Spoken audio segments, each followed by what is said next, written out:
अस्सलाम वालेकुम, this is Zaara Shafi. उम्मीद करती हूँ आप तमाम लोग खैर खैरियत से होंगे। तो जनाब, Pakistan versus England second test match का पहला दिन और कुछ हम ये कह सकते हैं कि किसी हद तक हमारी सिचुएशन अभी स्टेबल है और पाकिस्तान ने 5 विकेटों के नुकसान पर 259 रन स्कोर कर लिए हैं। लेकिन आज की सबसे अच्छी बात ये रही है कि कामरान गुलाम ने सेंचुरी स्कोर की है और पाकिस्तानी ये 13वें बैट्समैन हैं जिन्होंने डेब्यू में सेंचुरी स्कोर की है। लेकिन जो हमारे दीगर बैटर्स हैं उन्होंने हमें एक बार फिर से मायूस किया है। ख़ासकर बात करूंगी शान मसूद की, जो मेरे ख्याल से 2-3 रन बनाकर ही आज आउट हो गए हैं। बड़ा पोकी सा उन्होंने एक फेस बनाया हुआ था, काफ़ी ज़्यादा वो डरे हुए सहमे हुए और कंफ्यूज नज़र आ रहे थे। शायद उनको भी इस बात का अंदाज़ा हो गया है कि अगर अब परफॉर्मेंस ना दी तो फिर उन्हें भी बाहर का रास्ता दिखाया जा सकता है, जैसे कि रिसेंटली अभी बाबर आजम,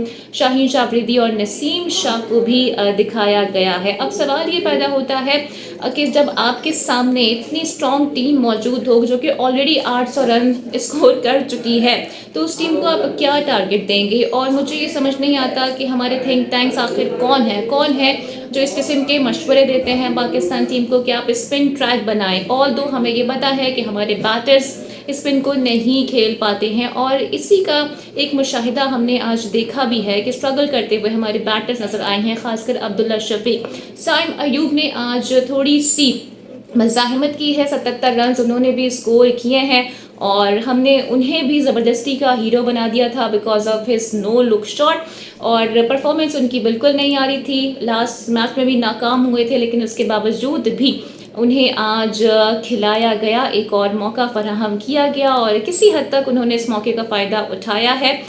लेकिन अगेन यही बात है कि अब हमारे बॉलिंग में कोई बड़ा नाम ऐसा मौजूद नहीं है और 2 से 3 नए स्पिनर्स हैं जिनके साथ हम मैदान में उतरे हैं। अब second third day situation conditions क्या होंगी इसके हवाले से कहना कबल अज़ वक्त होगा। उम्मीद यही कर सकते हैं कि जिस प्लान के तहत ये विकेट ये पिच बनाई गई है, हमारे जो बॉलर्स हैं उस प्लान पर इम्प्लीमेंट करते हुए भी नज़र आएँ और जो पिच है वो हमारे स्पिनर्स को कुछ सपोर्ट भी फराहम करे। इसके अलावा जी ये भी कहा जाता है कि भांजे भतीजों और दमादों से जान छुड़ा लो, तो जो नया टैलेंट है वो हमें, जो नेचुरल टैलेंट है वो ज़रूर मिल सकता है। और काफ़ी हद तक ये बात दुरुस्त भी है क्योंकि नेपोटिज्म और फेवरेटिज्म बहुत ज़्यादा हमारी टीम में देखा गया है, इसकी बात गश भी सुनी गई है और यही वजह है कि जो फिर नेचुरल टैलेंटेड प्लेयर्स होते हैं उनकी हक तलाफ़ी होती है एक तरह से और उन्हें उस तरह से मौके फराहम नहीं किए जाते हैं। तो पाकिस्तान के लिए इस वक्त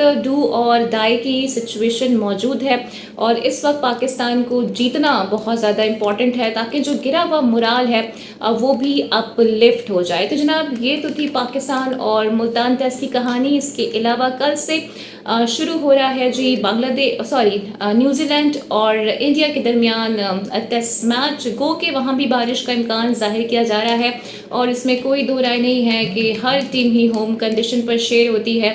हमारी टीम की ज़रा बात अलग है, तो यहाँ पर जो चीज़ें हैं वो भारत को ही सपोर्ट कर रही हैं और माजी में भी बहुत बड़े मार्जिन से इंडियन टीम न्यूजीलैंड को हरा चुकी है, जहां पर उन्होंने एक इनिंग्स में कोई 60-62 रन पर ही न्यूजीलैंड को ऑल आउट तक कर दिया था। तो कंडीशंस उनके फेवर में जारी हैं और भारत जो कि ये कह भी रहा है, बता भी रहा है कि वो किस तरह से एग्रेसिव क्रिकेट खेलने को ही तरजीह देंगे।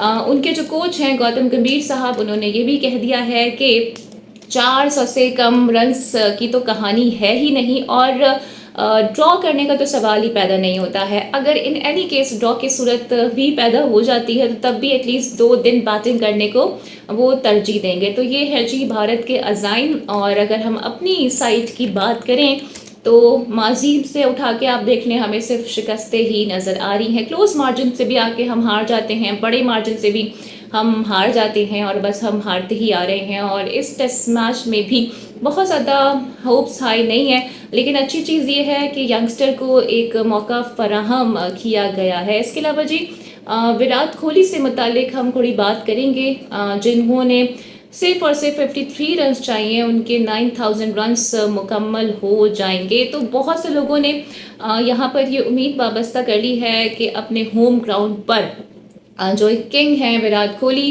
वो सेंचुरी स्कोर ज़रूर करेंगे और एटलीस्ट हाफ सेंचुरी ज़रूर बनाएंगे ताकि उनके 9,000 रन्स भी पूरे हो जाएं। तो ये थी जनाब आज की लेटेस्ट अपडेट्स। उम्मीद करती हूँ कि आज की वीडियो आपको पसंद आई होगी। Don't forget to like and subscribe my channel. Video को लाइक और शेयर अपने लाजमी करना है। अपना बहुत ख्याल रखना है। अगली वीडियो में आपसे फिर मुलाकात होगी। टिल देन टेक केयर, अल्लाह हाफिज़।